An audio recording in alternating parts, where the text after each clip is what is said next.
Hi, I'm Ingrid Tischer, and this is What's Your Fundraising Origin Story? I am a director of development. I'm a trustee with the Awesome Foundation Disability Chapter, and I started a thing called the Disabled in Development Project. And yet, even with all that, I think a lot of times I still don't think of myself as a quote unquote real fundraiser. And I'm doing this video because I think that sharing our stories is something that makes us better leaders inside and out. And skills, yes, are critical, but skills are really more about surviving in the work. What I want to talk about is something that's going to, I hope, be more about thriving, because I want you to thrive in fundraising too. So I'm going to share my fundraising origin story with you and how it shaped my work in ways that I actually have only really come to appreciate very recently. And for me, at the outset, I want you to know that fundraising and philanthropy as a whole have not really typically felt like they're my place to be in. It's not my space. It's not the place where I feel like I naturally belong. And I know I'm not alone in this way, but it's something that is really quite deeply felt. And I guess I always assumed I felt this way because I knew that I grew up, not having money.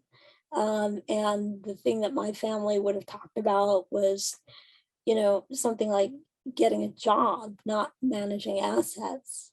Assets were something that rich people had. And in the way that fundraising was about, rich people talking to other rich people. And being disabled, I'm from a community that, well, having a job is actually more like a privilege. And I feel that way to this day. So the thing I realized recently was that I have been carrying around and into my work a lot of really deeply ingrained internalized ableism, which is pretty crazy because I work in, disability rights. That's what I raise money for. And I didn't really understand, though, that I have a lot of feelings about being in constant, close professional proximity to fundraising practices in other organizations and in the sector that objectify and dehumanize disabled people, even, without getting any sort of criticism for it. And although my organization and I, of course, don't participate in that, it's nevertheless part of my professional world. And when you fundraise, stuff like that is going to be part of your world as well. And figuring out my fundraising origin story has been helpful for me in finding my place in that world and really owning it, which feels very different than, feeling like, oh, I can handle being in here, but it's not really where I belong. And do I wish that I had done this, let's say 30 years ago when I was starting? Yeah, I do wish that. And part of that is why I am here talking about this with you now. If in case you're closer to the beginning of being in the fundraising world than, near the end of your time there. So here goes. This is my fundraising origin story. Once upon a fundraising time, I was about 6 years old. I was with my mom. We were in the Wegmans grocery store. We were in the checkout line. And somewhere right about an eye line with me, there was a cardboard donation box, yellow. And it was asking people for pennies. And it was for the girl who was pictured on the box. There was a photograph. This photograph showed a little girl, and she wore a couple of different very heavy looking metal braces. And I noticed those because I had a couple of years earlier started having to wear a Milwaukee back brace for scoliosis. And I thought in general, she kind of looked a little like I did. And it was a little startling. The thing was, I realized that I immediately knew I didn't want to be that girl. This girl was on a cardboard donation box in the grocery store, and the box was begging people for pennies, you know, for her. And I did not feel like that had anything to do with who I was or who I wanted to be. Now, let's say it's 3 years or so later, and I am a Girl Scout. I am a happy Girl Scout. And of course, our troop is doing cookie sales. So it was the first time I was doing them. And I am now in the afternoon after school, and I'm going door to door in our neighborhood, which is not unusual given that it was the 1970s. And the thing is, though, I'm coming up to houses for our neighbors where there are steps and maybe no railings, and I cannot climb those steps. So what I do is I crawl, and then I manage to get to my feet somehow, knock on the door, and try to sell the cookies. Getting down was always a little easier, but a little treacherous. And I have to do this in the afternoon that I'm thinking of, several times. So those two situations, they are kind of near the core of what I carry around every day as a development professional, as a trustee for a fundraising, body, and in helping other people tell their stories in development. So the question I come up with, of course, is why did I do that thing as a Girl Scout? That's, of course, the first question I kind of interrogate myself with. And I think I understand now why. I crawled up the steps because I needed to raise the money. I needed to raise the money because I wanted to be a good Girl Scout in my troop. And fundraising was part of what you did to be in the fundraising troop. And being in the fundraising troop was something where, I felt like I belonged. And I wanted to belong because everybody wants to belong.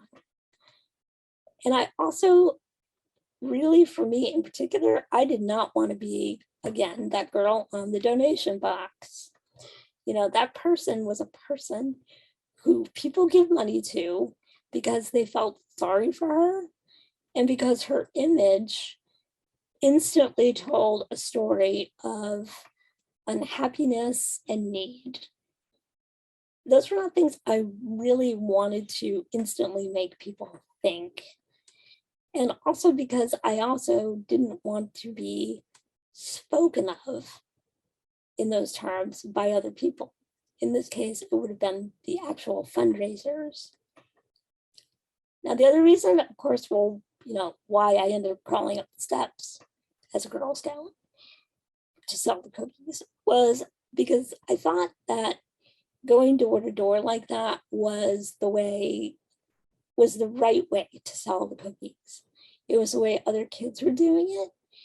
And I felt like because it was the way other people were doing it, it was the right way. And that meant it was the way I had to do it. And it didn't really even occur to me to question, whether I could find another way. I think when I got home, my mother, tried to alert me to that because I don't recall going out again after that one day. Thank goodness. Even at that age, I was aware that the donation box itself was all kinds of messed up. And I also knew that I didn't or shouldn't have to crawl up any front steps for any reason. And I think at that age, in that moment, I thought that because I understood that these situations were messed up, I thought that it meant then, of course, I can handle whatever feelings come up from having to do that. My thought was like, well, I can handle this. Yeah, I understand it. I get it. And I have to say, I still have feelings about this, as you can probably tell. And so I'm taking a minute here to catch my breath. like many people in marginalized communities, I'm not alone in this. Part of my fundraising origin story, is about realizing I was in a really lousy situation. And yeah, my first feeling was like I had to deal with my first responsibility to get the job done, whatever the situation was. And if I had feelings about it, I would deal with them later on, whenever I had time. And when I did think I was dealing with those feelings, I tended to think about them like, oh, again, I can handle this. It wasn't good, but I can handle it. Or it wasn't so bad. Or, I got through it. So, and this would be even while I was also feeling, that however I did get through it and however I did get the job done, that it was somehow still lesser if I hadn't done it the way that other people do it, even when those ways were clearly not accessible to me and creating the access was not within my power. All right, so given all that, why do I value knowing this story? Why is it helpful to understand my own fundraising origin story? And why do I think it will help you? Well, in my case, my origin story gave me a framework for my own work that I felt good about. And framing is everything. In my case, I know that I don't raise money for charity, and charity is a super common, still persistent frame. What I do is I raise money for justice. Second, even when I wasn't completely aware of it, my fundraising origin story, it was showing me the values that I consider to be non-negotiable in my own fundraising practices. In this case, it was, for example, I know really clearly that I will not include people as props in fundraising. If they're going to be there, they will be respected and represented as people. And I know what that actually looks like. Third, and maybe most importantly, my fundraising origin story helped me acknowledge how deep my own internalized ableism goes. It's not just a problem out in the world. The world has inevitably rooted itself in me to some extent. And being aware of that is the first step in taking better care of myself over time, persevering in the work, and really getting what I need, especially around my mental health. I was recently this year diagnosed with depression and anxiety, probably had it my whole life. And I have that in addition to having a physical disability called muscular dystrophy. It's really unlikely I could have grown up in this culture and not internalized, the ableist attitudes. And I really think for me, it's going to be a lifelong unlearning. Okay, so I also want to say that it could be that your fundraising origin story isn't more cheerful. Maybe it's about how you grew up going to every week to a really incredible church. And every week you saw that whatever people gave, it was really welcome and it was really respected. And so were the people. That's a fantastic fundraising origin story. Or maybe you two were a Girl Scout and your troop, though, did things in a more accessible way. These things are all possible.